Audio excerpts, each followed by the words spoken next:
It's amazing to think about because you're out here, you're doing this at a very high level nowadays. I mean, you're one of the top, like, known chefs in the country. And for you to be on this stage, it's been 20 years in the making. Like, you've had this passion for over 20 years, and like to sit there and to dedicate yourself to it and to like continue to go through the different processes, whether it's like, hey, you've got your little play chef kit when you're a kid, right, to becoming a teenager and kind of making stuff for your family so they can feel connected, to talk about what you have going on nowadays. It's really exciting for you. Right now, what I'm doing in the culinary field is anywhere from private chefing and getting to be in people's homes and cooking for them and their families and providing nourishment for them throughout the weeks, to tasting menus and private dinners for special events, to posting on social media my recipes and kind of what makes me super passionate about the industry. So it's really such a full circle moment, and it's cool to see.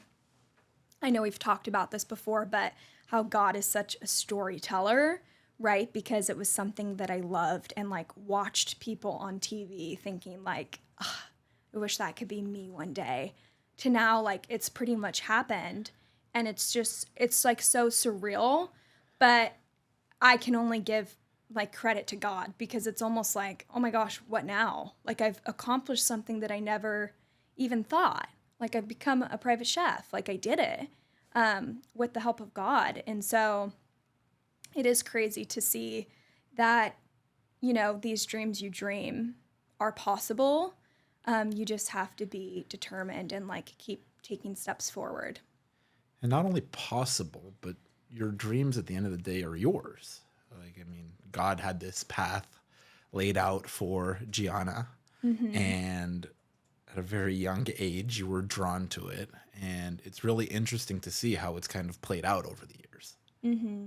Yeah, it's crazy to see. And there were things that set me back, which I think is part of our story, right? Overcoming tribulations. But it's crazy to see that even with the setbacks, it still happened. It still came to fruition, which I think is also makes the story so much better. What are some of the setbacks that you experienced? So I also did musical theater growing up. And for a time, I thought that I wanted to go into musical theater and Broadway and the whole thing, which I still want to do one day. That's another dream I'm wishing on. But Gianna can do it all. yes, a cook on Broadway, There we let's go. do it. But I was doing musical theater, and I was like, I guess maybe like cooking isn't the thing anymore. Like maybe I'll do this. But it still didn't feel like quite right.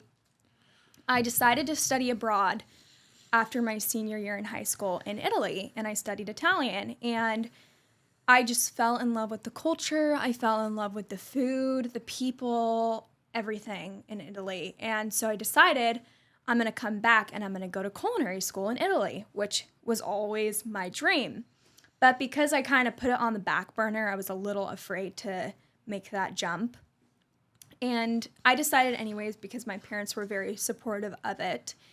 And I was buying my flight and about to proceed with the checkout.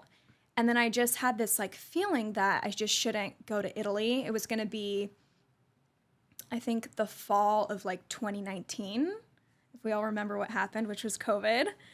And it was right before COVID, and I just got this feeling like I shouldn't do this. And turns out COVID happened, 2 months later. Italy was one of the worst. And I know a girl that was in the culinary school I wanted to go to, and she got stuck there for like a year, couldn't even come home. All that to say, I just thought, wow, God really protected me. But gosh, I guess it's just like not for me to do. I guess cooking is just not going to happen. So I decided to go to college. I got a 4-year degree. I did business marketing, and I was going to go into real estate. And somebody at the real estate office was a family friend, and his wife knew somebody that was looking for a chef. And she thought, well, instead of like a real chef, I think you can just get away with somebody that just has like a great passion for the culinary field, that loves health, that's a hard worker, willing to learn. They contacted me, and I met with the couple that was interested. in the chef, and they hired me on, and I learned actually this like cancer therapy diet. And so I cooked all day for this couple. And anyways, that's kind of what led me back into doing culinary. And I saved up a bunch of money. I was able to afford culinary school on my own. And I decided to go to a local culinary school, graduated from there, and then just continued private chefing and doing the whole thing. So it's really a crazy full circle moment that, you know, even though I kind of put that all on hold for 4 years, God really just brought it back and opened all the doors that needed to be opened.